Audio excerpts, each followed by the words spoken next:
ဒီနေ့သာသနာတော်နှစ်2562ခုကောဇာတက္ကရာ1389ခုနတ်တော်လာပြီကျော်9ရက်2019ခုနှစ်12လပိုင်း24ရက်တနင်္ဂနွေနေ့ညနေခင်းအခါကာလမှာရန်ကုန်တိုင်းဒေသကြီးလဲကူးမြို့သစ္စာရွှေစီကျောင်းတိုက်တွင်မှာဆင်ကျင်းပကြတဲ့9ရက်တာတတိပဋ္ဌာန်ဘာဝနာမြင့်မြတ်တဲ့တရားလုပ်ငန်းစဉ်ကိုကျင့်ကြံကြိုးကုပ်အထောက်ကြဖို့ရောက်ရှိလာကြတဲ့အလုံးသောတရားဓမ္မပေါင်းသူတော်ကောင်းတို့ကိုဦးဇင်းတို့မိမိတို့အထောက်နေတဲ့တရားဘာဝနာလုပ်ငန်းကိုများစွာအထောက်အကူပြုစေမယ်တရားစကားမျိုးပြောပြဖို့လိုအပ်တယ်နာယူကြဖို့လည်းလိုအပ်တယ်ပေါ့နော်ဘာလို့တရားနာယူဖို့တရားစကားပြောပြဖို့လိုအပ်တာတော့လို့မေးရင်တရားမှတို့ဦးဇင်းတို့ရဲ့ပုထုဇဉ်တွေရဲ့စိတ်ဆိုတာအည်အသွေးတစ်ခုရတဲ့အခါမှာအမြဲတမ်းအဲ့ဒီအည်အသွေးမှာတီးနေတာမဟုတ်ဘူးเนาะစိတ်ဆိုတာအမြဲတမ်းအတက်အကျရှိတယ်အထူးသဖြင့်ယုံကြည်မှုတတ္တတရားအတက်အကျရှိတယ်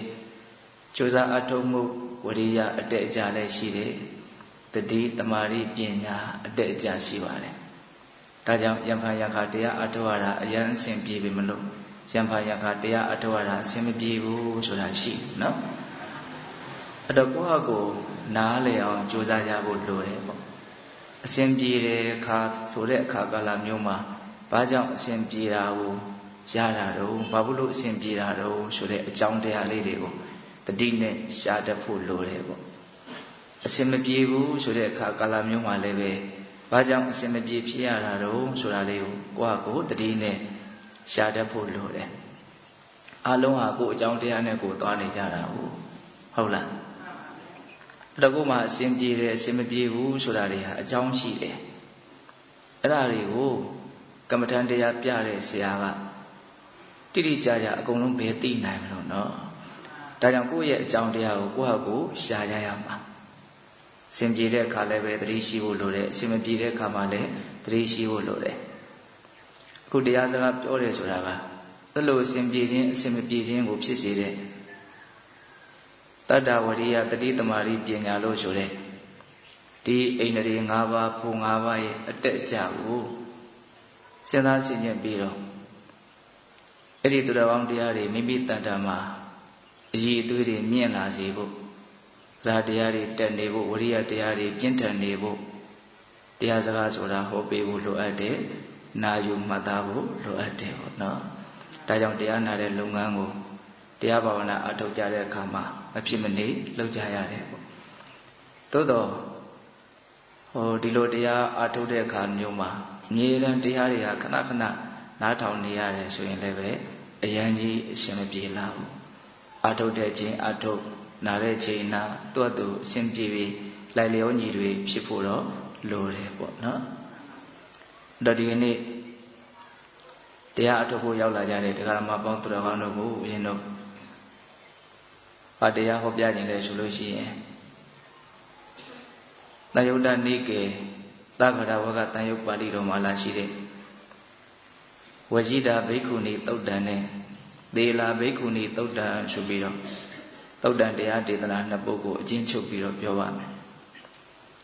ဒီအကြောင်းအရာလေးတွေကတရားဓမ္မကို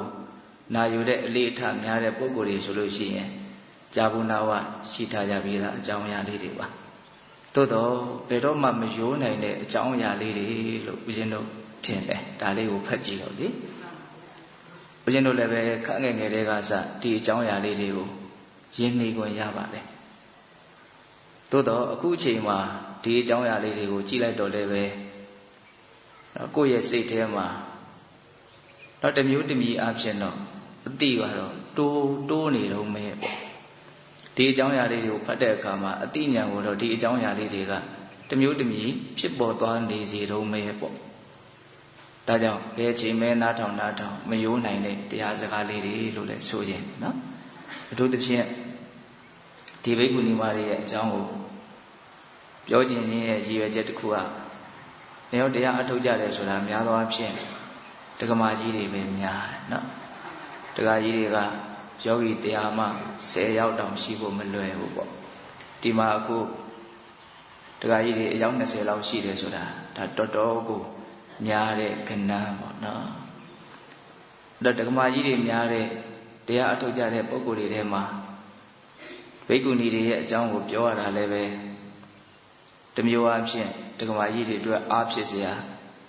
ရှိနိုင်ကောင်းရဲ့လို့ဒီလိုလည်းပဲတွေးမိတယ်ပေါ့နော်ဒါကြောင့်ဝစီတာဘိက္ခုနီမရဲ့အကြောင်းကိုအရင်ပြောကြည့်ရအောင်မြတ်စွာဘုရားလက်ထက်ကဝစီတာဘိက္ခုနီဆိုပြီးတော့ဉာဏ်အလွန်တက်မြတ်တဲ့ဘိက္ခုနီမတစ်ပါးရှိတယ်ပြောရရင်သူကယဟန္တာဖြစ်ပြီးသားပါပဲဝစီရဆိုတာစိန်သွားကဲ့သို့ထက်မြက်တဲ့ဉာဏ်ရှိတဲ့ပုဂ္ဂိုလ်လို့ဒီလိုလည်းပဲဆိုနိုင်တယ်။ဒီနေ့တော့အဲ့ဒီဘိက္ခုနီမကနော်ဇေတဝန်ကျောင်းနဲ့မနီမွေးမှာရှိတဲ့တောအုပ်ထဲမှာတရားဘာဝနာကိုနှလုံးသွင်းပြီးတော့အေးအေးချမ်းချမ်းသတင်းသုံးပြီးတော့နေတယ်။အဲ့ဒီအချိန်မှာမြတ်စွာဘုရားနဲ့မြတ်စွာဘုရားရဲ့အဆုံးအမကိုလိုက်နာကြတဲ့ပုဂ္ဂိုလ်တွေကိုအမြဲတမ်းလိုနှောင့်ယှက်နေတဲ့အန္တရာယ်ပေးနေတဲ့မာနဆိုတာရှိရနော်ဒါတချို့ကလည်းပဲမာနကိုကိလေသာတရားကိုမာနလို့ပြောတာတကယ်နော်ဝတ္တဝတိနတ်ပြည်ကမာနဆိုတာရှိတာမဟုတ်ဘူးလို့တချို့ကလည်းပဲဒီလိုလွယ်လွယ်မှားမှားပြောကြဆိုကြတဲ့ပုဂ္ဂိုလ်တွေလည်းရှိသေးတယ်အမှန်ကမာနဆိုတာရှိတယ်နော်ဝတ္တဝတိနတ်ပြည်ကမာနဆိုတာတကယ်ရှိတယ်အဲ့ဒီမာနကရောက်လာပြီးတော့အဲ့ဒီဝစီတာဘိက္ခုနီမကိုကြောက်ရွံ့သွားအောင်တနည်းအားဖြင့်စိတ်အနှောက်အယှက်ဖြစ်ပြီးတော့နော်ဒီနေရာကနေထသွားအောင်အနှောက်အယှက်ပေးတဲ့သဘောအနေနဲ့ဂါထာတစ်ပုဒ်လာပြီးတော့ရွတ်တယ်တဲ့အဲ့ဒီမာနကကေနာယံပကတောတတ္တောကုဝံတတ္တတကာရကောကုဝံတတ္တောသမုပ္ပန္နောကုဝံတတ္တောနိရောဓတိတဲ့အဓိပ္ပာယ်ကဘာပြောလဲဆိုတော့ကေနာယံပကတောတတ္တောဟောဒီတတ္တဝါဆိုတာကိုဘယ်သူကလှုပ်ထားတာလဲတဲ့ဒီတတ္တဝါကိုဘယ်သူလှုပ်အပ်တယ်လဲကေနဘယ်သူဒီအယံတတ္တောဟောဒီတတ္တဝါကိုပကတောပြုလုပ်အပ်တယ်လေတဲ့ကုဝံတတ္တတကာရကောတတ္တတဟောဒီတတ္တဝါကိုကာရကောပြုလုပ်တတ်တဲ့ပုဂ္ဂိုလ်ကကုဝံဘယ်သူလဲတဲ့နော်ဒီတတ္တဝါကိုဘယ်သူလှုပ်ထားတာတုံးလို့ပြောတာကုဝံတတ္တောသမုပ္ပန္နောကုဝံတတ္တောဒီလိုစတိဘာကြောင့်ဒီတတ္တဝါကဖြစ်လာတာလဲဘာကြောင့်ဒီတတ္တဝါကချုပ်ပြောက်သွားတာလဲနော်အလွန်လေးလက်တဲ့မေးခွန်းလို့လည်းဆိုနိုင်ပါနော်ဒီနေ့မှာသတိထားစရာတစ်ခုကတတ္တဝါဆိုတဲ့စကားလုံးကိုသူအကုန်သုံးသွားတယ်ဘာကြောင့်တတ္တဝါဆိုတာဖြစ်နေတာတော့ဘာကြောင့်တတ္တဝါဆိုတာချုပ်သွားတာတော့ဒီတတ္တဝါကိုဘယ်သူကလှုပ်ထားတာတော့အဲ့လိုမေးတဲ့အခါကျတော့ဝိဇိတာဘိက္ခုနီမကဂါထာ3ပုဒ်ရွတ်ဆိုပြီးတော့မာနရဲ့အမေကိုပြန်လဲတုံ့ပြန်တယ်ပေါ့ကိဏ္ဍတတ္တောတိပစ္စေတိမာရဒိဋ္ဌိကတံနုတေသုဒ္ဓသင်္ခါရပုံစောယနယိတတတ္တုပလဗ္ဗတိမနတဲ့ဘယ်အရာကိုတတ္တဝါလို့သင်ကယုံကြည်နေတာလဲတဲ့ကိဏ္ဍတတ္တောတိပစ္စေတိဘယ်အရာကြီးကိုတတ္တဝါလို့သင်စိတ်ထဲကယုံကြည်နေတာလေတဲ့ထင်နေတာလေတဲ့ဒိဋ္ဌိကတံနုတေဘယ်အရာရဲ့ပုံမှာမှားယွင်းတဲ့အယူအဆကြီးဖြစ်နေတာလေတဲ့ဘာကြီးကိုသင်ကတတ္တဝါလို့ထင်နေတာတော့လို့မေးလိုက်တာသူကတတ္တဝါဆိုတဲ့စကားနဲ့ကိုင်းပြီးတော့ပြောတာဆိုတော့သူ့ကိုအဲ့လိုပဲပြန်တုံ့ပြန်လိုက်တာဘယ်အရာကိုသင်ကတတ္တဝါလို့ထင်နေတာတော့တဲ့ဒါကိုသူကစားလို့ပေလို့လေးပြောရရင်ဘယ်အရာကြီးကိုတတ္တဝါလို့သင်စိတ်ထဲမှာယုံကြည်နေတာတော့တဲ့တကယ်ဆိုလို့ရှိရင်နေရတတ္တုပလဗ္ဗတိတတ္တဝါဆိုတာပရမတ္ထအဖြစ်ထင်ရှားမရနိုင်ဘူးမရှိဘူးတဲ့တတ္တဝါဆိုတာမရှိဘူးတဲ့ဘာတွေပဲရှိနေတော့ဘာတွေပဲဖြစ်နေတော့ဆိုရင်သုဒ္ဓသင်္ခါရပုံစောယံဒီစကားလေးကအယံသဘောကျတယ်ကောင်းတယ်သုဒ္ဓသင်္ခါရပုံစောယံတတ်တတ်သောသင်္ခါရတို့ရဲ့အစုအပုံကြီးပါတဲ့တတ္တဝါဆိုတာပရမတ္ထအဖြစ်ထင်ရှားမရှိဘူးတဲ့မရအပ်ဘူးတဲ့သေချာလေးနားထောင်နော်ဘယ်အရာတွေကိုသင်ကတတ္တဝါလို့ယုံကြည်နေတာလဲဘာကြီးရဲ့ပုံမှာသင်ရဲ့အမြင်တွေကမှားနေတာတော့တကယ်ဆိုလို့ရှိရင်တတ္တဝါဆိုတာထင်ရှားမရှိဘူး ထင်ရှားဖြစ်နေတာကတက်တက်သင်္ခါရတရားတို့ရဲ့အစုအပုံကြီးပဲသုဒ္ဓသင်္ခါရပုံစောရဒီစကားလေးကိုတိတိကျကျလေးနားရဲဆွဲအောင်မှတ်နော်သုဒ္ဓသင်္ခါရပုံစောရနော်သင်္ခါရဆိုတာအကြောင်းတရားတို့ကြောင့်ဖြစ်နေတဲ့သဘာဝတရားသုဒ္ဓဆိုတာတက်တက်တခြားဘာမှမရောဘူးပေါ့နော်ဆိုလိုတာကသင်္ခါရတရားတက်တက်ရဲ့ပုံစဆိုတာအစုအပုံကြီးလို့ပြောတာဟုတ်လားအဲ့တော့သူရဲ့စကားကိုပိဋကပေါင်းတော်အောင်တို့ဘာမှနားမလည်ကြတော့မရှိဘူးနော်ဘာကိုဘယ်ရာကြီးရဲ့ပုံမှာသင်္ခါဒါကြီးကတော့တတ္တဝါကြီးပဲလို့သင်္စိတ်တွေကယုံကြည်နေတာတော့တကယ်စင်တဲ့တတ္တဝါဆိုတာပရမတ္ထအဖြစ်တင်ရှားမရှိဘူးတကယ်ဖြစ်နေတာကအကြောင်းတရားတို့ကြောင့်ဖြစ်ပေါ်နေတဲ့သဘာဝတရားတက်တဲ့ရဲ့အစုအပုံကြီးသာတကယ်ဖြစ်နေတာအဲ့လိုလေးပြောတာနော်အဲ့ဒါကို तू ကပို့ပြီးတော့နားလေအောင်ဥပမာပေးပြီးတော့ပြောတယ်ယထာဟိအင်္ဂတံပါတော်ဟောတိတတောရထောဣတိဧဝံခန္တိတုတတ္တိတုဟောတိတတောတိသမုဒ္တိဥပမာနဲ့ပြောရမယ်ဆိုလို့ရှိရင်အင်္ဂတံပါတာအင်္ဂါအစိတ်အပိုင်းတွေရှုထားလိုက်တဲ့အခါမှာဟောတိတတောရထောဣတိယထာဆိုတဲ့နာမည်ဟာဖြစ်ပေါ်လာတယ်တဲ့အဲ့ဆိုဘုရားလက်ထက်ကမြင်းတို့နဲ့ဆွဲတဲ့မြင်းယထာဆိုတာရှိတယ်ဗျာအခုလည်းရှိတာပါပဲအဲ့ဒီယထာဆိုတာအင်္ဂါအစိတ်အပိုင်းတွေရဲ့အစုအဝေးပဲနော်ဘိန်းတစ်ဘိန်းရှိမယ်ဝင်ရိုးရှိမယ်ယထာတန်ရှိမယ်ရှေ့ကမြင်းဆွဲမဲ့နေရာကနော်တဘိုးတုံးလိုနေရာမျိုးသို့မဟုတ်နော်အင်္ဂါစိတ်ပိုင်းတစ်ခုခုရှိနေမယ်လက်ရန်တွေရှိမယ်ဘောကအမိုးတွေရှိမယ်အကားတွေရှိမယ်အခင်းတွေရှိမယ်တခုရင်းကိုတည်တည်ချာချာတွက်ကြည့်မယ်ဆိုရင်အင်္ဂါအစိတ်အပိုင်းတစ်ခုစီရဲ့နာမည်ဟာထင်ရှားတယ်သို့တော့အဲ့ဒီအင်္ဂါအစိတ်အပိုင်းတွေအလုံးစုလိုက်တဲ့အခါကျတော့ယထာဆိုတဲ့နာမည်ရလာတယ်အင်္ဂါအစိတ်ပိုင်းတစ်ခုစီကိုဖြုတ်ပြီးတော့ပုံလိုက်မယ်ဆိုရင်တော့ယထာဆိုတဲ့နာမည်ဟာပျောက်သွားတယ်ဘိန်းကိုလည်းညှိုးထိုးပြီးတော့ဒါယထာလားလို့မေးရင်ဘိန်းကလည်းတက်တက်သူ့မှာနာမည်ဘိန်းဆိုတဲ့နာမည်ရှိပြီးသားဒါပိတတို့နားလည်ပြီးသားပါဟုတ်လားယထာတစင်းရဲ့လို့ဖြစ်နေတယ်ဆိုတာလိုအပ်တဲ့အင်္ဂါအစိတ်ပိုင်းတွေပြည့်ပြည့်စုံစုံစူးစီးမိသွားတာကိုယထာတစင်းလို့ခေါ်တာတကယ်အဖြစ်ယထာဆိုတဲ့သဘာဝတက်တက်ထင်ရှားမရှိဘူးအင်္ဂါအစိတ်အပိုင်းတွေရဲ့အစုအဝေးပဲတကယ်ရှိတယ်ခန္ဓာကိုယ်ကြီးကိုယထာနဲ့ဥမာပေးတာနော်ဒါကနာမရူပပရိစ္ဆေဒဉာဏ်ကိုများစွာယဉ်တန်စေမှများစွာယဉ်တန်မှုရှိမှဒီစကားကိုပို့ပြီးတော့နားလည်မယ်ပေါ့တနည်းအားဖြင့်လည်းပဲဒီအကြောင်းအရာလေးတွေကိုစဉ်းစားဆင်ခြင်ခြင်းအဖြစ်အလွန်တန်ဖိုးကြီးမားတဲ့နာမရူပပရိစ္ဆေဒဉာဏ်ကိုယဉ်တန်စေနိုင်တယ်ပေါ့ပုဂ္ဂိုလ်တ attva မဟုတ်ဘူးတဘာဝတရားတို့ရဲ့အစုအဝေးကြီးများတာဖြစ်တယ်ဆိုတာလေးကိုပို့ပြီးတော့ရှင်းအောင်သူကယထာနဲ့ဥမာပေးတာအခုခေတ်မျိုးအနေထားမျိုးဆိုရင်တော့ကားနဲ့ဥမာပေးလေရနိုင်ကောင်းတယ်ပေါ့ကားဆိုတဲ့အရာကိုအင်္ဂါအစိတ်ပိုင်းတစ်ခုစီတစစီဝက်ဦးလေးတွေနှက်လေးတွေကစဝါယာကျိုးလေးတွေကစတစစီအကုန်လုံးဖြုတ်လိုက်မယ်ဆိုလို့ရှိရင်ကားဆိုတဲ့နာမည်ဟာပျောက်သွားတယ်ပေါ့စဉ်းစားနော်အကုန်လုံးဟာသူ့နာမည်နဲ့သူအသီးသီးရှိနေတယ်နောက်တစ်ချက်စဉ်းစားတဲ့အကောင်းတာကဒီကားဆိုတဲ့ဥစ္စာကလိုအပ်တဲ့အင်္ဂါအစိတ်ပိုင်းတွေအကုန်လုံးစူးစီးမိမှပြေးနိုင်တယ်နောက်ဆုတ်နိုင်တယ်သွားနိုင်တယ်လာနိုင်တယ်ဆိုတဲ့အစွမ်းတတ္တိကပေါ်လာတာ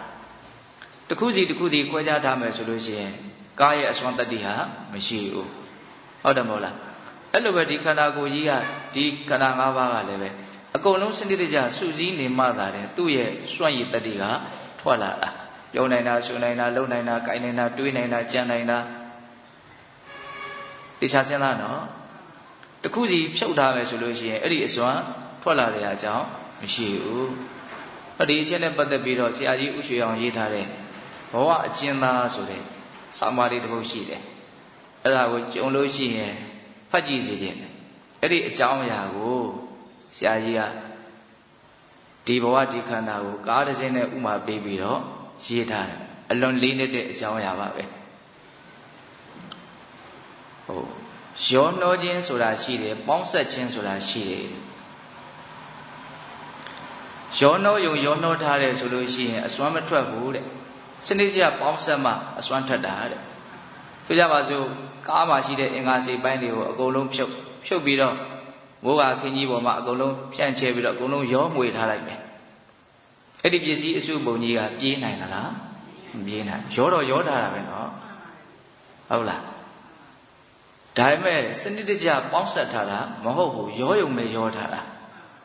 အဲ့ဒီအင်္ဂါစိတ်ပိုင်းတွေကိုစနစ်တကျပေါင်းဆက်လိုက်မယ်ဆိုရင်သူ့နေရာနဲ့သူအဝင်ဝင်ကြတက်လိုက်မယ်ဆိုရင်တော့အဲ့ဒီကားကလိုအပ်တဲ့ပစ္စည်းအကုန်ပြည့်စုံသွားပြီဆိုရင်တက်မောင်းလို့ရတယ်ဟောအစွမ်းထွက်လာတယ်အဲ့လိုပဲဒီဘဝခန္ဓာဟာလည်းပဲအလုံးစနစ်တကျပေါင်းဆက်ထားမှသူကအစွမ်းထွက်လာတယ်ရောယုံရောထားရင်တော့အစွမ်းမထွက်ဘူးတဲ့ပေါင်းဆက်ထားမှအဲ့ဒီပေါင်းဆက်မှုကနားလေကိုအရန်ခက်တယ်ဒါကနည်းနည်းလေးနဲ့ထက်အပိုင်းလေးပြောကြည့်တော့ဘယ်နည်းနဲ့ဒီခန္ဓာကိုအစိတ်ပိုင်းတွေတဘာဝတရားအစိတ်ပိုင်းတွေကိုပေါင်းဆက်ထားသလဲကိလေသာတရားတွေနိဝရဏတရားတွေအာတဝတရားတွေယောဂတရားတွေခန္ဓာတရားတွေနော်အစိတ်အနေနဲ့ပေါင်းဆက်ထားတာရှိတယ်ကျိုးအနေနဲ့ပေါင်းဆက်ထားတာရှိတယ်နော်ယူစည်းမှုအနေနဲ့ပေါင်းဆက်ထားတာရှိတယ်အရက်အာတဝအနေနဲ့ပေါင်းဆက်ထားတာရှိတယ်ပူလောင်မှုအနေနဲ့ပေါင်းဆက်ထားတာရှိတယ်ပေါင်းဆက်မှုပေါင်းဆက်နေစနစ်တရားပေါင်းဆက်ထားတာအဲ့ဒီပေါင်းဆက်လိုက်တဲ့အခါကျတော့စောစောကကားပစ္စည်းတွေကိုစနစ်တရားပေါင်းလိုက်လို့ရှိရင်ကားဟာပြေးနိုင်တယ်ဆိုတဲ့အစွမ်းထွက်လာတယ်အဲ့လိုပဲဒီသင်္ခါရတရားသဘာဝတရားတွေကိုစနစ်တရားပေါင်းဆက်လိုက်တဲ့အချိန်မှာမိစ္ဆာဒိဋ္ဌိအပြင်ငါဆိုတဲ့ပုဂ္ဂိုလ်တ attva သဘောကြီးထွက်လာတယ်တဲ့ဒါပေမဲ့အဲ့ဒါတကယ်မဟုတ်ဘူးတဲ့ဓမ္မသဘာဝအပြင်ဆိုရင်တော့ဘဝဆိုတဲ့အစွမ်းထွက်လာတယ်တဲ့ဆရာကြီးအဲ့လိုရေးတယ်နော်ဒါကဘဂုတ္တပြောပြတယ်နော်စနစ်တရားပို့ပြီးတော့တိတိကျကျသိတယ်ဘုံဘုံကအခုစောင်းပါနာမည်လေးပါပြောလိုက်တယ်ဘဝအကျဉ်းသားအလိုလင်းတဲ့ဆောင်းပါလေးတစ်ပုဒ်ပါပဲအဲ့ဒါကိုဖတ်ကြည့်အခုဒီမှာဝရှိတာဘိက္ခုနီမှာကဘဝခန္ဓာကိုဘာနဲ့ဥမာပေးတာတော့ယထာနဲ့ဥမာပေးတာဒုက္ခဒုက္ခကရင်တစင်းပေါ့နော်အရင်ရှုပ်ထွေးဆိုတာတိဆောက်ထားတဲ့ရင်တစင်းပဲအဲ့ဒီရင်ကမြင်းကဆွဲသွားမယ်ဆိုလို့ရှိရင်သူလည်းပြေးမယ်လွှားမယ်ပေါ့မြင်းဆွဲတဲ့နောက်ကိုလိုက်မယ်ပေါ့အဲ့လိုပဲတရားဓမ္မဥစဉ်တို့ဒီခန္ဓာကိုယ်ကြီးကလည်းပဲတော့စိတ်ဆွဲရကိုလိုက်နေကြတာမရှိဘူးလားရှိနေတယ်လှုပ်ရှားနေတယ်သွားနေတယ်လာနေတယ်ပြောနေတယ်ဆိုနေတယ်တော့တကယ်ကတော့ဘာလဲလို့မေးရင်သင်္ခါရတရားတို့ရဲ့အစုအဝေးအစုအပုံကြီးပဲပုဂ္ဂိုလ်တ attva ဆိုတာမဟုတ်ဘူးတဲ့အဲ့ဒါလေးကိုစနစ်တကျကိုယ့်အကိုပိုင်းခြားပြီးတော့ကြည့်တတ်ဖို့လိုတယ်ပေါ့ဘဝကိုများသောအားဖြင့်အစုအဝေးကြီး၅ခုဖြင့်စုဝေးထားတယ်လို့မြတ်စွာဘုရားမဟုတ်ဘူးလားဟုတ်တယ်နော်ရုပ်အစုအဝေးကြီးတစ်မျိုးနာမ်အစုအဝေးကြီး၄မျိုးအစုအဝေးဆိုတဲ့စကားကိုပါဠိလိုဘယ်လိုသုံးတော့ခန္ဓာလို့သုံးတယ်ဟုတ်လားရုပ်တည်းရဲ့အစုအဝေးကိုယူဘက်ခန္ဓာယူဘက်ခန္ဓာအကြောင်းကိုလည်းပဲစနစ်တကျကိုယ့်ကိုလေ့လာဆန်းစစ်ပြီးတော့ဝေဖန်ကြည့်နောက်ဒီယူဘက်ခန္ဓာအဆောက်အဦအစုအဝေးကြီးကိုဘယ်လိုများစုဝေးထားတော့ရုပ်ဆိုတာဗမာလူရိုးရှင်းရှင်းပြောရရင်ဖောက်ပြန်တတ်တဲ့တရားလို့ဒီလိုအဓိပ္ပာယ်မရဘူးလားနော်ခုမြင်နေရတဲ့စပင်မွေးစားခြေပွားဆုံးဒီကိုယ်ကောင်ကြီးဟာဖောက်ပြန်တတ်တဲ့သဘာဝတရားရဲ့အစုအဝေးကြီးအစုအပုံကြီးပဲမဖောက်ပြန်တဲ့အရာရဲ့လို့မြုံမုံတမုံစာတောင်မပါဘူးအမြဲတမ်းဖောက်ပြန်နေတယ်ဖောက်လဲဖောက်ပြန်ခဲ့တယ်ဖောက်လဲဖောက်ပြန်နေစေဖောက်လဲဖောက်ပြန်အောင်မယ်ရက်တန်လို့မရဘူးအမြဲတမ်းဖောက်ပြန်နေတယ်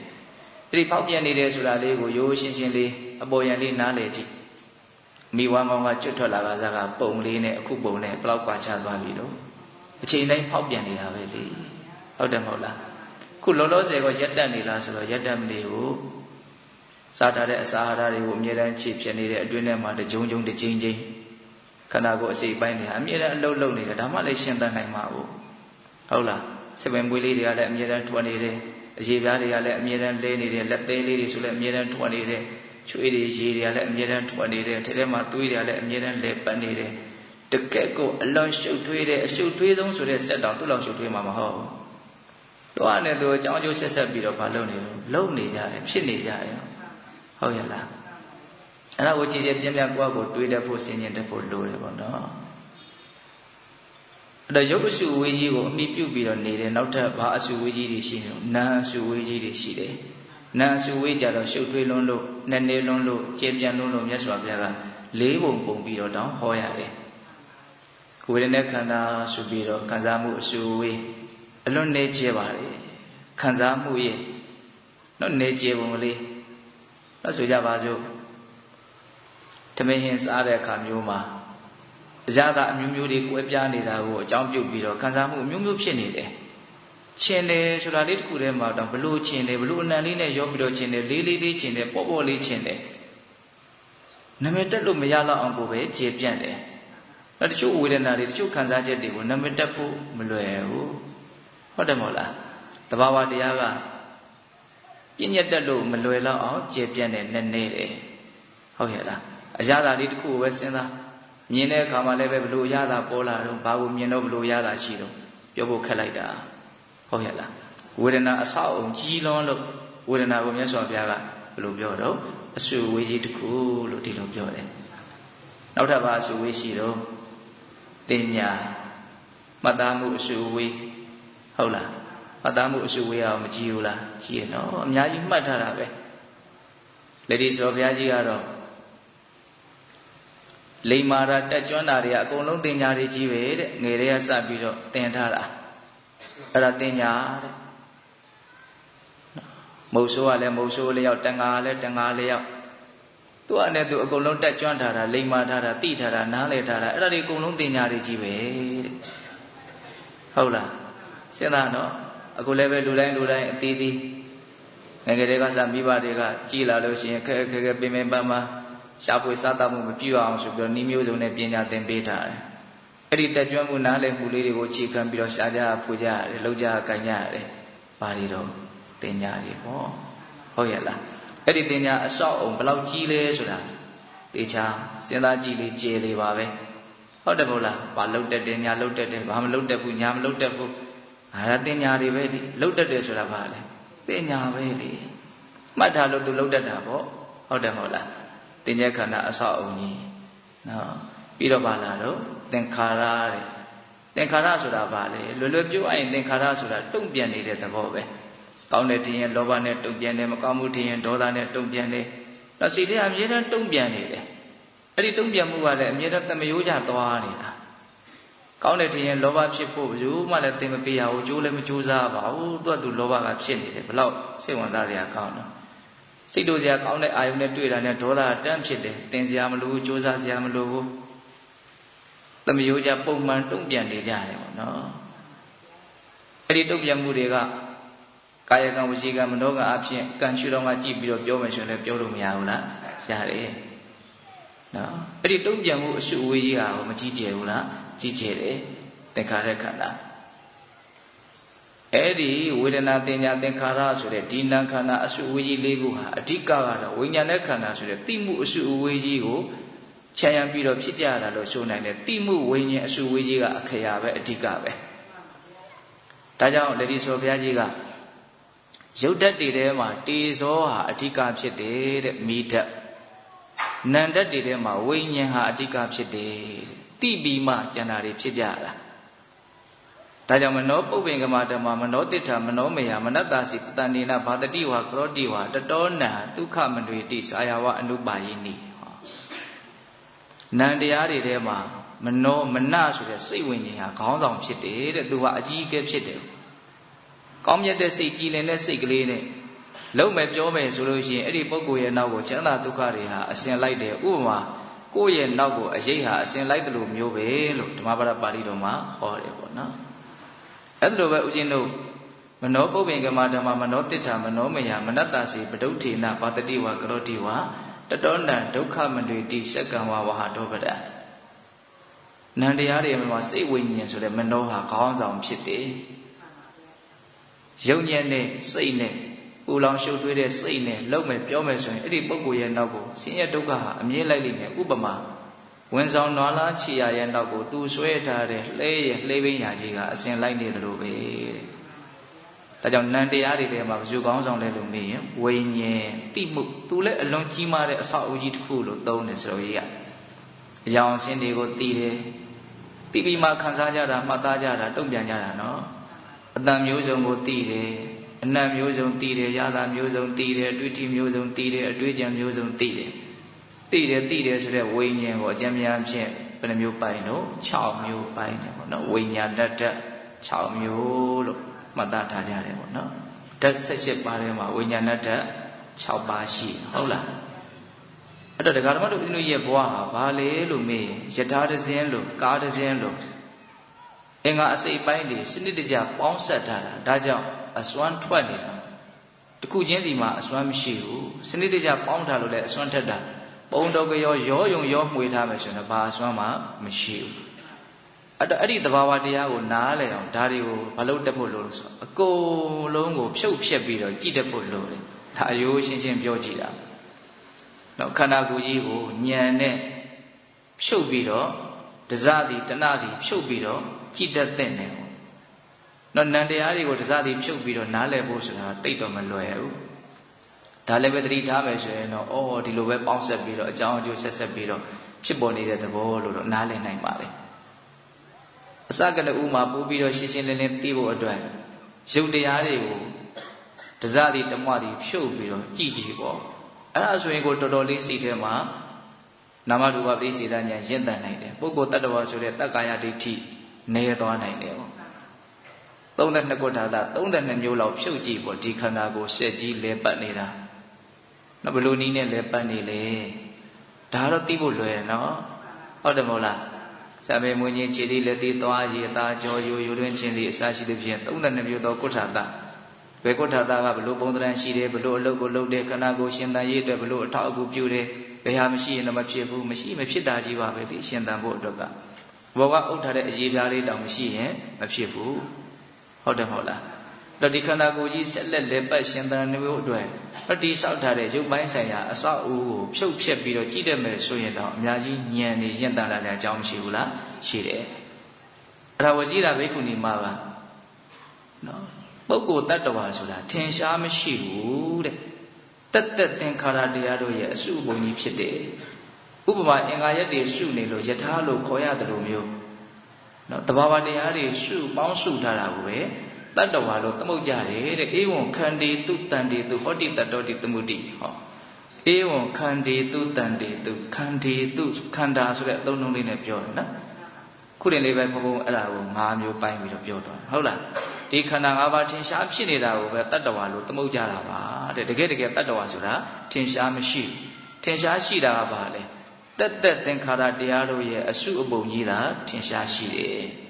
အဲ့ဒီအမှန်တရားကိုသိတာနဲ့မသိတာနဲ့လုံးဝမတူဘူးနော်အဲ့ဒီအမှန်တရားကိုသိခြင်းဟာတက္ကာယဒိဋ္ဌိကိုအများကြီးနေပါစေတယ်တက္ကာယဒိဋ္ဌိကိုနေပါအောင်အများကြီးကြိုးစားရတယ်ရောက်တယ်ရောဒါကြောင့်အဲ့ဒီအတိကိုခိုင်မြဲအောင်ကြိုးစားရမယ်အဲ့ဒါဆက်ပြီးတော့နောက်ဆုံးကထာလေးနဲ့အဲ့ဒီဝစီတာဘိက္ခုနီမကအလေးနဲ့ထပ်ပြီးတော့ပြောပြန်တယ်ဒုက္ခမေဝါဟိတံဘောတိဒုက္ခဒိဋ္ဌိဝေတိစနေညတရာဒုက္ခတံဘောတိနေညာဒုက္ခနိရောဓတိတဲ့ဒီကထာလေးကတော့ခန့်ငယ်တဲ့အစာဦးဇင်းတို့အရန်သဘောကျလို့နှုတ်ထဲမှာတိုးနေတယ်ဒုက္ခမေဝါဟိတံဘောတိဒုက္ခဒိဋ္ဌိဝေတိစနေညတရာဒုက္ခတံဘောတိနေညာတရာနေညာတရာဒုက္ခနေညာဒုက္ခနိရောဓတိအဓိပ္ပာယ်ကဘာပြောတော့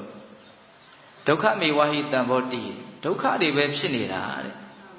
ဒုက္ခဒိဋ္ဌိဝေတိစတဲ့ဒုက္ခပဲတီးပြီးတော့ဒုက္ခပဲချုပ်သွားတာတဲ့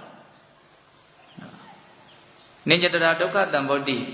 နေညာဒုက္ခနိရောဓတိဒုက္ခမှတပါးတခြားဖြစ်နေတာဘာမှမရှိဘူးတဲ့ဒုက္ခမှတပါးတခြားချုပ်သွားတာလည်းဘာမှမရှိဘူးတဲ့ဖြစ်ပြီဆိုရင်တော့အဲ့ဒါဒုက္ခပဲနော်အဖြစ်တရားကိုဒုက္ခလို့ရှင်းရှင်းလင်းလင်းတုဒ္ဓမယညာရာစွဲနေအောင်မှတ်ရဘာပဲဖြစ်လာတဲ့အဖြစ်တရားဒီကောင်းမွန်တဲ့သဘောမဟုတ်ဘာကြောင့်လဲဆိုတော့ဖြစ်ပြီးရင်မုတ်ချပျက်စီးရမှာဖြစ်တဲ့အတွက်ကြောင့်ကောင်းမွန်တဲ့သဘောမဟုတ်ဘယ်ဖြစ်ချင်းမှမချီးမွမ်းတော့ဘူးဘယ်ဖြစ်ချင်းမှအထင်မကြီးတော့ဘူးပေါ့နော်အထင်သေးရမယ်လို့ဆိုလိုတာမဟုတ်အမှန်သိရမယ်လို့ဆိုလိုတာဘာကြီးဖြစ်နေတယ်လို့ပဲပြောအဲ့ဒါကိုကောင်းမွန်တယ်လို့မဆိုနိုင်ဘူးဘာကြောင့်လဲဘယ်ဖြစ်ချင်းမှမတည်မြဲလို့ပဲဟုတ်လားကောင်းတယ်ဆိုတယ်ဆိုတာကအပေါ်ယံပြောနေကြတာလို့ဆိုခြင်းတယ်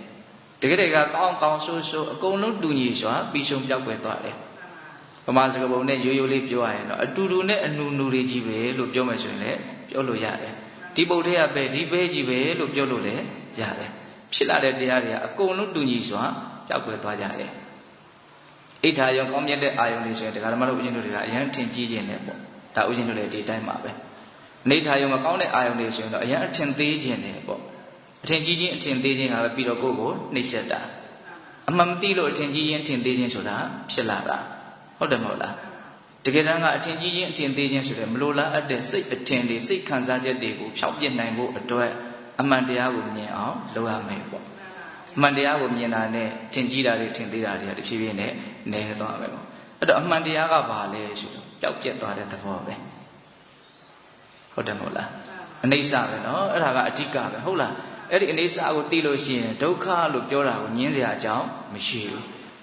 ဒီမှမတည်မြဲတဲ့အရာကိုကောင်းတယ်လို့ဘလို့မှပြောလို့မရဘူးကိုယ့်ကိုထင်နေကြတာနော်ကောင်းတယ်ဆိုတာကဒကာမတို့ရှင်တို့ကိုယ့်ကိုပဲလှုပ်ပြီးတော့ထင်နေကြတာဟုတ်လားတကယ်ကပါလဲဆိုတော့မတည်မြဲတဲ့သဘာဝပဲဒီမတည်မြဲတဲ့သဘာဝကြီးကိုဘယ်လိုက်မှုမရှိဘဲနဲ့တော့တမယိုးကြဘယ်လိုက်မှုမရှိဘဲနဲ့တကယ်ကိုဦးဇင်းတို့ဓမ္မတိဋ္ဌံကြသူ့ကိုဝေဖန်မယ်ဆိုရင်ကောင်းတယ်လို့ပြောမလားဆိုးတယ်လို့ပြောမလားဆိုးတယ်လို့ပဲပြောရမယ်နော်မတည်မြဲတဲ့အရာကိုဟုတ်တယ်မဟုတ်လားဒါကြောင့်ဒီမှာသူပြောတာဒုက္ခမေဝဟိတံဘောတိဒုက္ခဒိဋ္ဌိဝိတိစမကောင်းတဲ့သဘာဝတွေပဲဖြစ်နေတာမကောင်းတဲ့သဘာဝတွေပဲတည်ပြီးတော့မကောင်းတဲ့သဘာဝတွေပဲချုပ်သွားတာဒုက္ခကိုမကောင်းတဲ့သဘာဝလို့ပဲရိုးရှင်းရှင်းပြောလိုက်တယ်ဟုတ်လားဒုက္ခပဲဖြစ်ပြီးတော့ဒုက္ခပဲတည်ပြီးတော့ဒုက္ခပဲချုပ်သွားတာဒုက္ခမှတပါးတခြားဖြစ်နေတာဘာမှမရှိဘူးဒုက္ခမှတပါးတခြားချုပ်သွားတာလည်းဘာမှမရှိဘူးတဲ့ဒါကြောင့်ဖြစ်ပြီးဆိုရင်တော့ဒုက္ခလို့နားလည်လိုက်ဖို့လိုတယ်ပေါ့နိဗ္ဗာန်ဆိုတာမဖြစ်တရားလို့ဒီလိုပြောကြတာရှိရနော်ဒါကဦးဇင်းတို့တော့နိဗ္ဗာန်ကိုမျက်မှောက်မပြုဘူးလို့မသိပါဘူးဘုရားဆရာရှိတဲ့ရိယာသူတော်ကောင်းကြီးတွေကနိဗ္ဗာန်ဆိုတာမဖြစ်တဲ့တရားလို့ဒီလိုပြောတယ်နားလည်ဖို့အလွန်ခက်ခဲတယ်လို့ဆိုရင်လည်းနော်မဖြစ်ဘူးဆိုတော့ပြည့်စရာလည်းအကြောင်းမရှိဘူးပေါ့ခက်တာကဒကာမတို့ဦးဇင်းတို့တွေကဖြစ်ချင်းတရားရဲ့ပုံမှာလည်းဒုက္ခတွေဒုက္ခတွေကိုပြည့်ညက်ကြတာဆိုတော့နော်ဒုက္ခကိုလည်းဖြစ်ချင်းနဲ့ပတ်သက်ပြီးတော့မှပဲနားလေတယ်ဒုက္ခကိုလည်းဖြစ်ချင်းနဲ့ပတ်သက်ပြီးတော့မှပဲနားလေတယ်ဘာလို့မြင်ရရင်ကောင်းတယ်ဘာလို့ကြားရင်ကောင်းတယ်ဘယ်သူနဲ့တွေ့ရတော့အဆင်ပြေတယ်ဖြစ်တာနဲ့ပတ်သက်ပြီးတော့ပဲဒုက္ခကိုနားလေထားတာအဲ့တော့မဖြစ်တဲ့ဒုက္ခကိုနားကိုမလဲဘူးခက်တယ်နော်နားလေဖို့ခက်တယ်နော်ဒါကြောင့်သူတော်ကောင်းတရားကိုနဲ့နေတယ်ခက်ခဲတယ်လို့ပြောတာဟုတ်လားဒါပေမဲ့အခြေခံကစပြီးတော့ကျွမ်းကျင်လိမ္မာအောင်ကြိုးပမ်းရင်းနဲ့ဒီသူတော်ကောင်းတရားကိုပဲနားလည်အောင်အထောက်ကြရမှာပါဟုတ်ရဲ့လားအေးအဲ့တော့ဦးဇင်းတို့ဝจิตာဘိက္ခုနီမှာပြောခဲ့တဲ့စကားလေးတွေကိုအနှစ်ချုပ်မယ်ဆိုရင်ဘာတွေ့ရတော့နာမရူပပရိစ္ဆေဒဉာဏ်ကိုအဓိကပြောတယ်ပြီးရင်ဒုက္ခသစ္စာလေးပါးကိုအဓိကသူပြောသွားတာတွေ့ရတယ်ဟုတ်လားဘာကိုတတ္တဝါလို့သင်္စီထေကယုံကြည်နေတာလို့တဲ့တတ္တဝါဆိုတာပရမတ္ထအပြင်ထင်ရှားမရှိဘူးသင်္ခါရတရားရဲ့အစုပုံကြီးမျှတာဖြစ်တယ်အင်္ဂါအစိတ်ပိုင်းတွေရဲ့အစုအဝေးကိုယထာလို့ဆိုရတယ်လို့ဒီခန္ဓာရဲ့ဖြစ်ပေါ်ခြင်းကိုပဲတတ္တဝါလို့သမုတ်ကြတာပါတဲ့တကယ်ဆိုလို့ရှိရင်ဒုက္ခပဲဖြစ်ပြီးတော့ဒုက္ခပဲတည်ပြီးတော့ဒုက္ခပဲချုပ်သွားတာဒုက္ခမှတစ်ပါးဖြစ်နေတာမရှိဘူးဒုက္ခမှတစ်ပါးတခြားချုပ်နေတာလည်းမရှိဘူးတဲ့ဒါသူပြောတဲ့စကားရဲ့အနှစ်ချုပ်ပဲမှတ်သားကြမကောင်းလားကောင်းတယ်အဲ့လိုလဲပြောလိုက်ရောမနကစိတ်ပြက်ပြီးတော့စာရဲအတိုင်းပြောရရင်တော့ဆင်းရဲပြီးတော့သူစိတ်တိုင်းမကြဘူးနော်ဆင်းရဲပြီးတော့အဲ့ဒီနာတဲ့ကွယ်ပြောင်းသွားတယ်ဒီဘိက္ခုနီကငါ့ကိုကောင်းကောင်းသိတာပဲစိတ်မချမ်းသာဖြစ်ပြီးတော့အဲ့ဒီနာတဲ့ကွယ်ပြောင်းသွားတယ်ဉာဏ်ပညာကြီးတဲ့ပုဂ္ဂိုလ်ကိုဘလို့တကိုးရှိတဲ့ပုဂ္ဂိုလ်ကမှတုံ့လှုပ်ချောက်ချအောင်လှုပ်လို့မရဘူးဆိုတဲ့သင်္ကန်းစာလေးကိုလည်းပဲမှတ်သားရမယ်ပေါ့အဓိကကိုယ့်ကိုခိုက်ခိုက်မာမာရက်တည်နေနိုင်စေတာကိုယ့်ရဲ့အသိဉာဏ်ပဲဒါကြောင့်ဒီအသိဉာဏ်ကိုသာလည်းမြင်မအောင်တည်ဆောက်ဖို့အသိဉာဏ်ဖြစ်ပေါ်ကြောင်းတွေကိုပဲအဓိကတန်ဖိုးထားပြီးတော့ကြိုးစားကြဖို့အရေးမကြီးဘူးလားအရေးကြီးနော်အသိဉာဏ်ခိုင်မာရင်ဘာကြောင့်မှတုံ့လှုပ်เสียကြောင်းမရှိနော်ဒါကဦးဇင်းတို့ဝจิตာဘိက္ခုနီမရဲ့အကြောင်းပေါ့နော်နောက်ထပ်သီလဘိက္ခုနီမရဲ့အကြောင်းကိုပြောဦးမယ်အကြောင်းအရာလေးတွေကတူတော့မြန်ပြီးသွားမယ်ထင်လို့နှစ်ပါးစာဦးဇင်းကစဉ်းစားလာတာဟုတ်လားအဲ့ဒါစဉ်းစားလာမှတော့မထူပါဘူးပြောလိုက်ဦးမယ်အချိန်ကလည်းရှိနေသေးတယ်နော်အဲ့လိုပဲဦးဇင်းတို့အဲ့ဒီသုတ်တံမှာကြတော့နော်မာနကဘလို့မေးလဲနော်ဘိက္ခုနီအရှင်မကဘလို့ဖြေလဲနော်ဟိုဏိဒံအကြောင်းအရာကတော့သူကအတူတူပဲနော်တောအုပ်ထဲမှာစိညာရချင်းကပ်ပြီးတော့တရားဘာဝနာအလုံးနဲ့ပြောမွေ့နေတဲ့အဲ့ဒီတေလာဘိက္ခုနီအရှင်မတွေကိုမာနကစောစောကလိုပဲရောက်လာပြီးတော့နှောင့်ယှက်ပေးတာပေါ့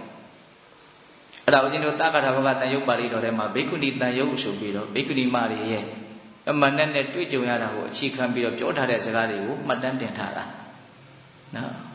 အဲ့ဒီသုတ္တမှာကြတော့မာနက တိလဘိက္ခုနီမကိုဘယ်လိုပြောတော့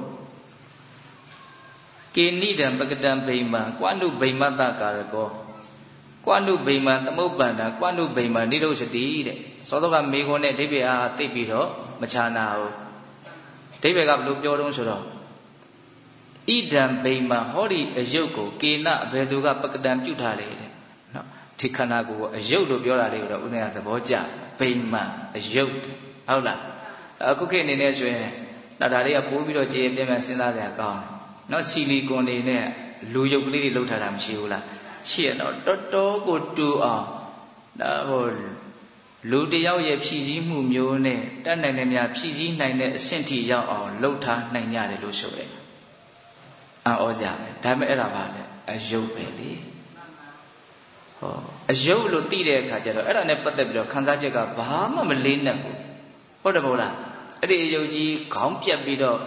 ပြတ်တက်ထွက်သွားလို့ပျက်စီးသွားလည်းပဲစိတ်ထဲမှာဘာမှမဖြစ်ဘူးဘာလို့ဆိုအဲ့ဒါကအယုတ်ပဲလေဟုတ်တယ်မဟုတ်လားတကယ်လို့သာလူတယောက်ကိုရှိမှခေါင်းပြက်ပြီးကြာသွားတယ်ဆိုဘယ်လိုနေမလို့ဟာအရန်တုံလို့ခြောက်ချသွားဘာလို့ဆိုကိုယ်စိတ်ထဲကအဲ့ဒါကိုအယုတ်လို့မမြင်နိုင်ဘူးဒါကိုကျတော့ဘယ်လိုမြင်တော့တတ္တဝါလို့မြင်တယ်နော်အဲ့ဒီခြားနာချက်ကလေးကိုဦးဇင်းကတွေးစီနေတာဟုတ်လားအယုတ်လို့မြင်တဲ့အခါမှာခံစားချက်ကအယံပေါ့ပါတယ်တတ္တဝါလို့ထင်တော့ခံစားချက်ကအယံကိုလေးသွားတယ်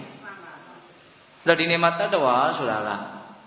ပရမတ္ထအဖြစ်တာထင်ရှားမရှိတာသမုဒိသစ္စာအဖြစ်တော့ရှိတယ်နော်အဖေဆိုတာရှိတယ်အမေဆိုတာရှိတယ်သားသမီးဆိုတာရှိတယ်လင်ယောက်ျားဆိုတာရှိတယ်ဇနီးမယားဆိုတာရှိတယ်ဒါတွေပယ်လို့ရှိရင်အဲ့ဒါငရဲသွားတတ်တယ်ဗျတို့ချိုးကနော်လေတွေကြီးပြီးတော့အဲ့ဒါတွေကိုပြစ်ပယ်ကြတာတွေရှိတယ်ဟုတ်လားပရမတ္ထသဘောတွေကိုသူတို့သဘောပေါက်တယ်ဆိုတဲ့အနေနဲ့ရုံရင်ရင်နောက်ဆုံးအယူတွေပါတွေမှားသွားတာတောင်ရှိတယ်ဟုတ်လားအဲ့ဒါပုဂ္ဂိုလ်တ attva မရှိဘူးဆိုတာကပရမတ္ထအပြင်ထင်ရှားမရှိဘူးဆိုတာကိုရည်ပဲပြောတာသမုဒိသစ္စာအဖြစ်တော့ရှိတာပေါ့ဂုံကြီးတယ်ဂုံငယ်တယ်ဒါကအဖေဒါကအမေဒါကကျေးဇူးရှိတယ်ဒီတူကကျေးဇူးမရှိဘူးအစရှိသဖြင့်အကုန်လုံးပုဂ္ဂိုလ်တ attva ဆိုတဲ့အနေနဲ့ပြောကြဆိုကြတာဟုတ်တယ်မဟုတ်လားအေးအခုဒီမှာသူကခန္ဓာ၅ပါးဒီဟာကို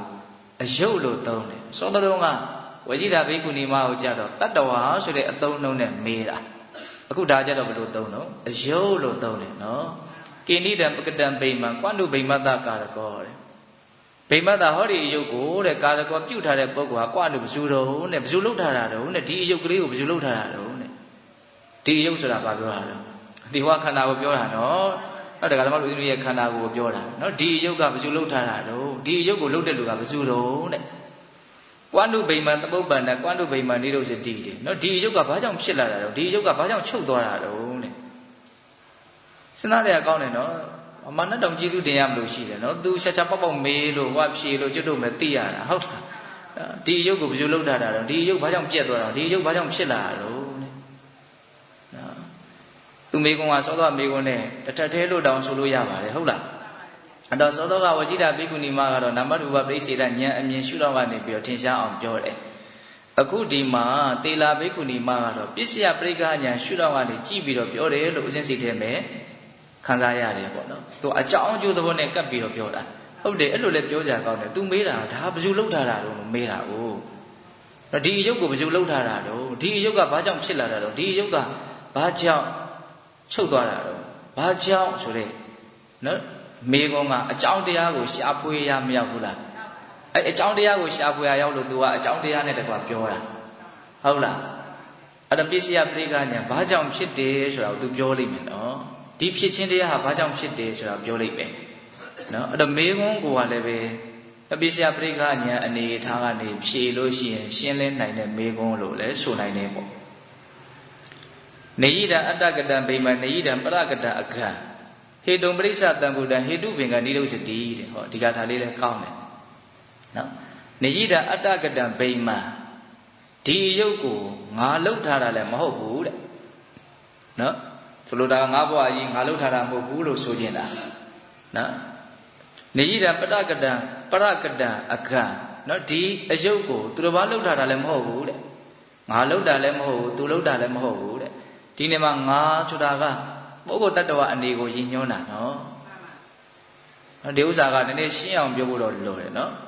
ကိုလှုပ်ထားတာမဟုတ်ဘူးဆိုရင်အရင်ဘဝကိုလှုပ်ထားတဲ့ကံတရားအနေနဲ့ နော်အဲ့လိုပြောကြပြီဆိုတော့ဒါကိုလုပ်ခဲ့တဲ့ကံတရားလို့ဒီလိုသုံးနှုံးကြရတာဟုတ်လားဒီနေရာမှာရည်ညွှန်းတဲ့ငါရဲ့အဓိပ္ပာယ်ကတစ်မျိုးနော်ကောင်းတာကိုငါလုပ်ရင်ငါပဲခံစားရလိမ့်မယ်မကောင်းတာကိုငါလုပ်ရင်ငါပဲဆင်းရဲလိမ့်မယ်ကောင်းတာကိုငါလုပ်ရင်ငါပဲချမ်းသာလိမ့်မယ်ဆိုတဲ့နေရာမှာရည်ညွှန်းတဲ့ငါကတစ်မျိုးနားလည်ဖို့လိုတယ်နော်ဒီနေရာမှာဒီအယုတ်ကိုအတ္တကတံငါလှုပ်ထားတာမဟုတ်ဘူးတဲ့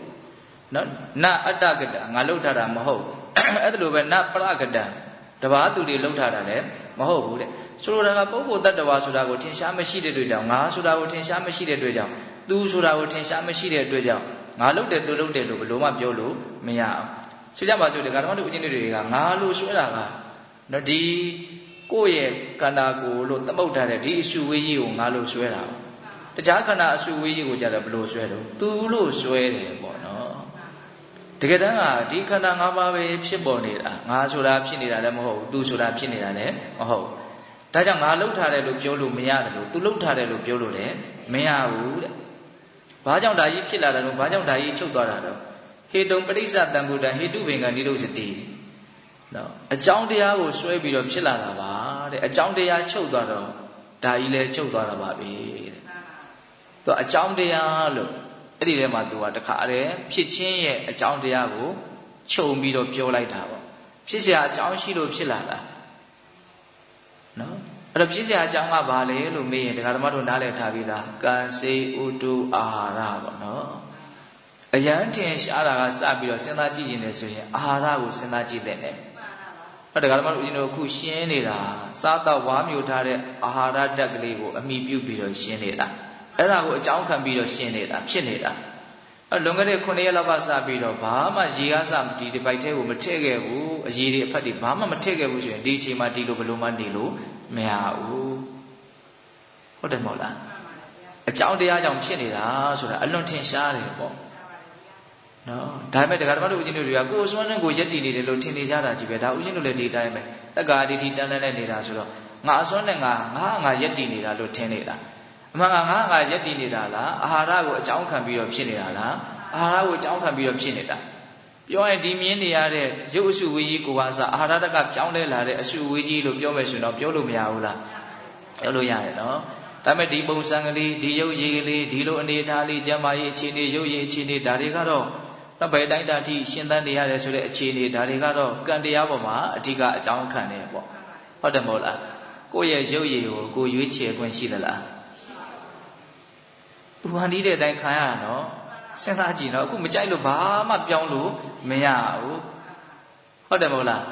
းဒီအခုဒီဘဝဒီရုပ်ရည်ဒီအနေထားကအရင်ဘဝကမေတ္တာဓာတ်တွေအားကောင်းတဲ့ကံတရားကိုအခြေခံခဲ့မယ်ဆိုရင်ကြည်ပြောရှိပြောရှိမယ်ပေါ့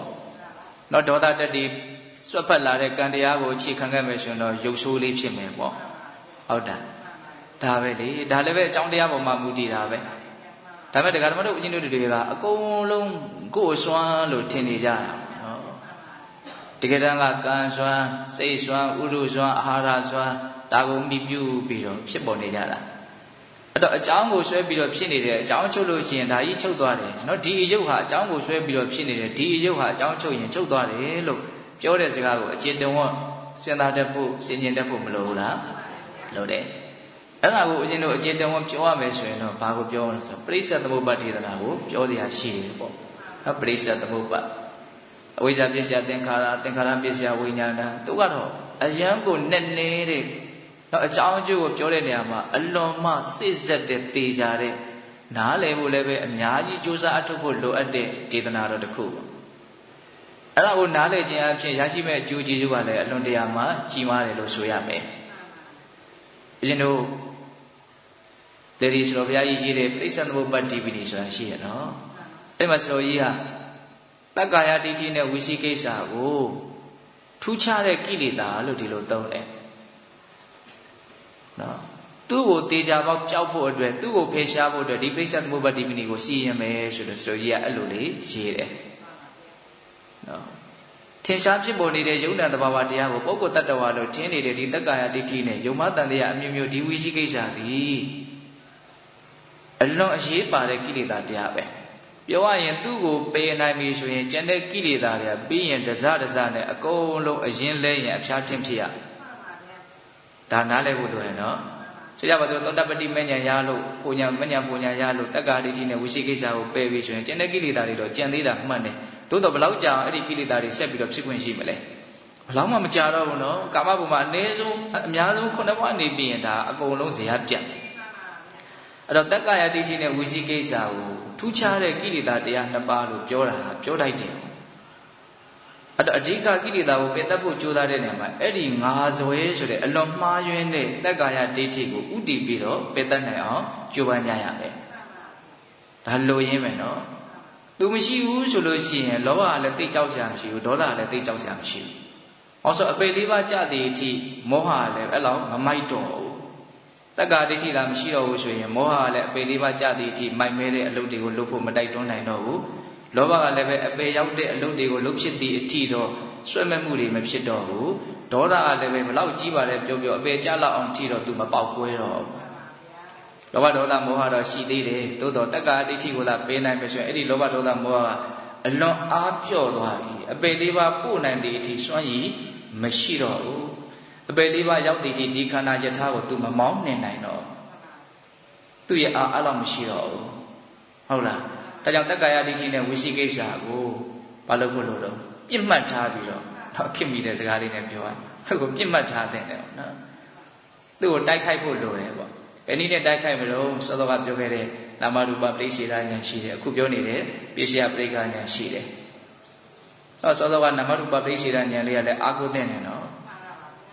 ပုဂ္ဂိုလ်တ attva ဆိုတာထင်ရှားမရှိဘူးတက်တက်သင်္ခါရတရားရဲ့အရှုပုံကြီးဖြစ်နေတာလို့ပြောခဲ့တာအခုပြောနေတာတော့ဘယ်လိုပြောတာတော့ဒီအယုတ်ကိုငါလှုပ်ထားတာလည်းမဟုတ်ဘူးသူလှုပ်ထားတာလည်းမဟုတ်ဘူးအကြောင်းကိုဆွဲပြီးတော့ဖြစ်နေတာအကြောင်းချုပ်တာနဲ့ချုပ်သွားတာပဲလို့ပြောတာအလွန်ရှင်းတဲ့စကားတွေတော့ဒီအယုတ်ကိုငါလှုပ်ထားတာမဟုတ်ဘူးသူများလှုပ်ထားတာလည်းမဟုတ်ဘူးတဲ့အကြောင်းကြောင့်ဖြစ်နေတာအကြောင်းချုပ်တာနဲ့ဒီအယုတ်ချုပ်သွားလိမ့်မယ်အဲ့တော့သီလဘိက္ခုနီမှာပြောတဲ့စကားလည်းမှတ်သားစရာကောင်းတယ်နော်အဲ့ဒါကိုဆက်ပြီးတော့သူကလည်းဥမာလေးနဲ့ပြောတယ်နော်အရိယာဖြစ်သွားကြတဲ့ပုဂ္ဂိုလ်တွေကဥပမာပါပို့ပြီးတော့မြန်ကျွမ်းကျင်နေသလားမသိလို့ဦးဇင်ကစဉ်းစားကြည့်ဟုတ်တယ်ဥပမာနဲ့ပြောနိုင်တယ်ဆိုတာတခုခုကိုထစ်ထဲဝင်ဝင်နားလည်ထားတယ်ဆိုရင်သူကဥပမာတွေကခေါင်းထဲမှာအလူလူထွက်လာတယ်လို့ဆိုချင်တယ်ဟိုတလောကမန္တလေးကဆရာကြီးဒေါက်တာဦးစိုးလွင်ဆိုတာရှိတယ်အဲ့ဒါဘုံဘုံတွေရောက်လာဘုံဘုံနဲ့တွေ့တယ်အဲ့ဒီဆရာကြီးဟာတရားဟောလဲအလွန်ကောင်းတယ်သူတရားကိုကြိုက်တဲ့လူတွေလည်းအလွန်များပါတယ်အဲ့သူကဘာပြောလို့ဆိုတော့သူအနတ္တဉာဏ်မြင်ပေါက်တယ်ပေါ့နော်ပြောတော့သူပြောတဲ့စကားထဲမှာထူးခြားတာတစ်ခုကသူနားလေသွားတဲ့အခါမှာဘလို့လူတယောက်ကိုဘလို့နားလေအောင်ပြောရမလဲဆိုတဲ့နိလန်းတွေပါသူနားလေသွားတယ်သူကသူအံ့ဩမိတယ်ဥမာတွေကအလိုလိုထွက်လာတယ်ခေါင်းထဲကတခုခုပြောမယ်ဆိုလို့ရှိရင်ဥမာကအလိုလိုထွက်လာတယ်ဥမာနဲ့ပြောလိုက်တဲ့အခါမှာအရန်ရှင်းသွားတယ်ပေါ့နားထောင်ရတယ်လို့ပါဒါပါရမီတစ်မျိုးလို့ဆိုနိုင်တယ်ပေါ့နော်ဟောဒီနေရာမှာဦးဇင်းတို့အရိယာဖြစ်သွားမှဥမာနဲ့ပြောတတ်တယ်လို့ဆိုလိုတာတော့ဟိုတရတိကြီးဆိုလိုတာတော့မဟုတ်ပါဘူးတချို့ပုထုဇဉ်ဘဝနဲ့ဉာဏ်ကြီးကြတဲ့ပုဂ္ဂိုလ်တွေလည်းရှိရပဲလေဘုဒ္ဓတကျေပြည့်တဲ့ပုဂ္ဂိုလ်တွေဉာဏ်ပညာထက်မြက်တဲ့ပုဂ္ဂိုလ်တွေပြောရည်ဆိုရည်မြင်မာတဲ့လူတွေလူတယောက်ကိုနားလေအောင်ဘယ်လိုချပြလိုက်ရမလဲဆိုတာကိုကြွကျင်တဲ့ပုဂ္ဂိုလ်တွေရှိရပဲလေဟုတ်လားဒါတယောက်နဲ့တယောက်ပါရမီမတူကြဘူးပေါ့ဟုတ်လားအခုဒီမှာလည်းပဲဝရှိတာဘိက္ခုနီမကတော့နာမရူပပရိစ္ဆေဒဉာဏ်ရှုတော့ယထာတစင်းနဲ့ဥမာပေးပြီးတော့ပြောတာသေလာဘိက္ခုနီမကတော့အကြောင်းအကျိုးသဘောကိုသူကဘယ်လိုပြောလို့ဆိုတော့မျိုးစေ့ကနေတစ်ပင်ကလေးဖြစ်လာတာကိုသူကဥမာပေးတယ်အစိတ်ဝင်စားကြရပဲနော်အကုန်လုံးကကိုလက်လန်းပြီးတဲ့အကြောင်းအရာတွေကြီးပဲဟုတ်တယ်မဟုတ်လားအေးယထာအညတရံပိဇံခိတ္တံဟုတ်တံဝိရုဟတိပထဝီယရတင်္စမာကမ္မပထဝီယရတင်္စကမ္မတိနေဟင်္စတတုဝယံတစုံတစ်ခုသောမျိုးစေ့ဟာတဲ့နော်ဒီမြေကြီးပေါ်မှာပေါက်ပြီးတော့ကြီးပွားလာတယ်တဲ့တစုံတစ်ခုသောမျိုးစေ့မြေကြီးပေါ်မှာကျပြီးတော့သူကြီးပွားလာတယ်ပေါက်လာတယ်အဲ့ဒါဘာကြောင့်ပေါက်လာတာလဲဆိုလို့ရှိရင်ပထဝီယရတင်္စကမ္မမြေကြီးထဲမှာရှိတဲ့ဩဇာဓာတ်ဒီဩဇာဓာတ်လေးကမျက်စိနဲ့မြင်ဖို့လွယ်တဲ့ကိစ္စမဟုတ်ဘူးမြေကြီးထဲမှာရှိနေတဲ့ဩဇာဓာတ်ပြီးတော့တိနေဟင်္စအစရဓာတ်အစေဓာတ်အဲ့ဒီဓာတ်နှစ်ခုကိုတတူပယံဥပယဆိုတာနှစ်ခုပေါ့နော်မြေကြီးထဲမှာရှိတဲ့ဩဇာဓာတ်ရဲ့အစရဓာတ်အစေဓာတ်ရဲ့အဲ့ဒီဓာတ်နှစ်ခုကိုအစွဲပြုတ်ပြီးတော့အဲ့ဒီမျိုးစေ့လေးကအညွန့်ညောင်းထွက်ပြီးတော့အပင်ကြီးပေါက်လာတာဟုတ်လား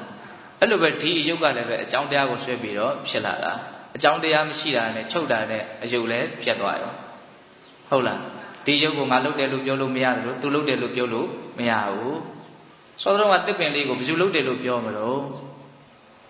့ဘယ်သူလုပ်တာတော့လို့ပြောမယ်မေးမယ်ဆိုရင်ဘယ်လိုပြောမလို့အဲ့ဒီမျိုးစီလေးကနော်မြေကြီးထဲမှာရှိတဲ့ဩဇာတက်ရဲ့အဆိုးတဲ့စီးတဲ့ရဲ့နဲ့တွေ့ပြီးတော့ဖြစ်သွားတာပဲလေဒါကိုဘယ်သူလုပ်တယ်လို့ပြောလို့မရဘူးဒါတော့မှတစ်ခါလေဦးဇင်းကစဉ်းစားကြည့်တယ်နော်သဘာဝတရားတွေကိုဖန်တီးတချို့ကပြောတာဖန်တီးလို့ရတယ်တကယ်တမ်းကဘယ်ရာကိုများဖန်တီးတာတော့အကြောင်းတရားကိုသာတင်လောက်ကြတာနော်အဲ့ဒီအကြောင်းရှိလို့သူဖြစ်သွားတာတကယ်တမ်းက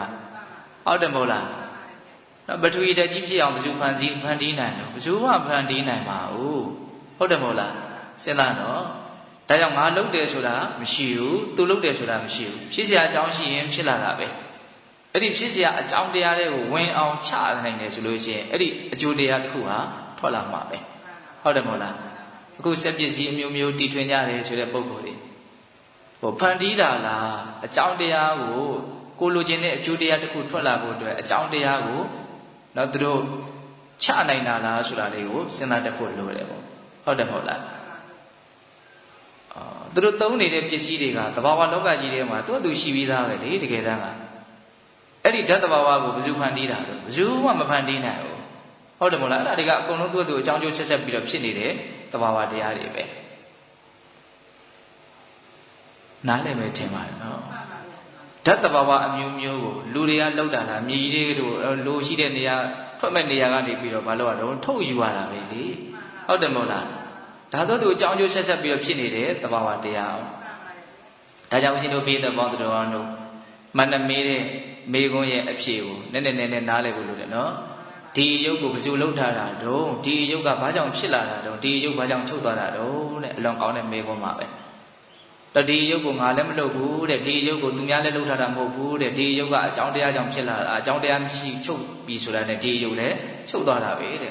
ဥပမာမျိုးစေ့ဟာမြည်ထဲမှာရှိတဲ့ဩဇာဓာတ်ရဲ့အဆုဓာတ်အစိဓာတ်ရဲ့နဲ့ပေါင်းပြီးတဲ့အခါမှာအပင်ဆိုတာပေါက်လာသလိုမျိုးပါတဲ့ကဲပေးတဲ့ဥပမာမကောင်းဘူးလားကောင်းတယ်ဧဝံခန္ဓာစဓာတုယောစစအာယတနာဣမေဟေတုံပရိစ္ဆတံဘုဒ္ဓဟေတုပင်ကနေဒုစရိအဲ့ဒီလိုပဲတဲ့အဲ့ဒီလိုပဲဆိုတာစောစောကမျိုးစေ့ဟာမြေကြီးရဲ့ဩဇာဓာတ်နဲ့အဆုဓာတ်စေဓာတ်နဲ့ပေါင်းရင်အပင်ပေါက်လာသလိုလို့ဆိုလိုတာနော်အဲ့ဒီလိုပဲဆိုတာအဲ့ဒီလိုပဲတဲ့ခန္ဓာစဟောဒီခန္ဓာ၅ပါးဓာတုစဓာတ်တဘာဝတရား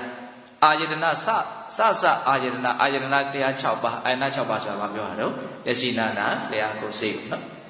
်အဲ့ဒီတရားတွေဟာပါတယ်တော့ဟေတုံပရိစ္ဆတံဘုရားအကြောင်းတရားကိုစွဲပြီးတော့ဖြစ်လာတယ်ဟေတုပင်ကနေတော့စရိအကြောင်းတရားချုပ်တာနဲ့သူတို့လည်းချုပ်ရတယ်အဲ့တော့ငါရဲ့အစွမ်းဆိုတာကိုမပြောနဲ့ငါဆိုတာကိုပဲမရှိဘူးဆိုတဲ့သဘာဝတရားတသက်ရဲ့အကြောင်းအကျိုးဆက်ဆက်ပြီးတော့ဖြစ်ပေါ်နေတဲ့သဘာဝတရားတွေကိုတော့တစားနဲ့ကြည်ကြည်ပြည့်ပြည့်နားလည်အောင်ကြိုးစားအထောက်ကြဖို့မလိုဘူးလားလိုတယ်အဲ့တော့ဦးဇင်းတို့ပြည်သက်ပေါင်းသူတော်ကောင်းတို့ဒါကသေလာထီရီဘိက္ခုနီမနမင်းရဲ့အမေကိုဖြေလိုက်တဲ့အဖြေပေါ့နော်အဲ့ဒီမှာမနက်ကလည်းပဲဒီဘိက္ခုနီမလည်းငါ့ကိုတီးသွားပြီဆိုတော့စိတ်မချမ်းသာဖြစ်ပြီးတော့အဲ့ဒီနားနဲ့ရောက်ွယ်သွားတယ်လို့ဆိုတယ်ဒါကဦးဇင်းတို့ဝရှိတာဘိက္ခုနီသုတ်တန်ရဲ့သေလာဘိက္ခုနီသုတ်တန်နှစ်ပုဒ်ပေါ့ဒီသုတ်တန်နှစ်ခုကိုဦးဇင်းတို့မိတလောက်ဉာဏ်နဲ့စင်ကြယ်သုံးသပ်ကြည့်ရမယ်ဆိုလို့ရှိရင်ဝရှိတာဘိက္ခုနီမကဘောခဏရဲ့အကြောင်းကိုနာမရူပပရိစ္ဆေဒဉာဏ်ကိုအခြေခံထားပြီးတော့ရှင်းပြတာဟုတ်တယ်မဟုတ်လားနော်ဒီတတ္တဝါကိုဘယ်လိုလုပ်ထားတာတော့နော်ဒီတတ္တဝါဘာကြောင့်ဖြစ်နေတာတော့ဒီတတ္တဝါဘာကြောင့်ချုပ်သွားတာတတ္တဝါဆိုတဲ့အမေကိုအခြေခံပြီးတော့တတ္တဝါဆိုတာတကယ်ထင်ရှားမရှိဘူးတတ္တသင်္ခါရတရားတို့ရဲ့အစုပုံများတာဖြစ်တယ်သင်္ခါရအစိတ်အပိုင်းတွေစုမိသွားတော့ယထာဆိုတဲ့နာမည်ဖြစ်လာတယ်လို့ဒီခန္ဓာကိုယ်ကြီးရလည်းပဲအစိတ်အပိုင်းများစွာစုမိတဲ့အခါတနည်းအားဖြင့်အစုအဝေးကြီး၅ခုပေါင်းစုမိတော့ဘာဖြစ်သွားတော့တတ္တဝါဆိုတဲ့နာမည်အထူးကိုသူရတယ်ပေါ့သမုတ်ထားတယ်တကယ်တမ်းကတတ္တဝါဆိုတာမရှိဘူးခန္ဓာ၅ပါးသာရှိတယ်ဟုတ်လားအဲ့ဒီလိုသူကဥမာပေးပြီးတော့ဒုက္ခပဲဖြစ်ပြီးတော့ဒုက္ခပဲ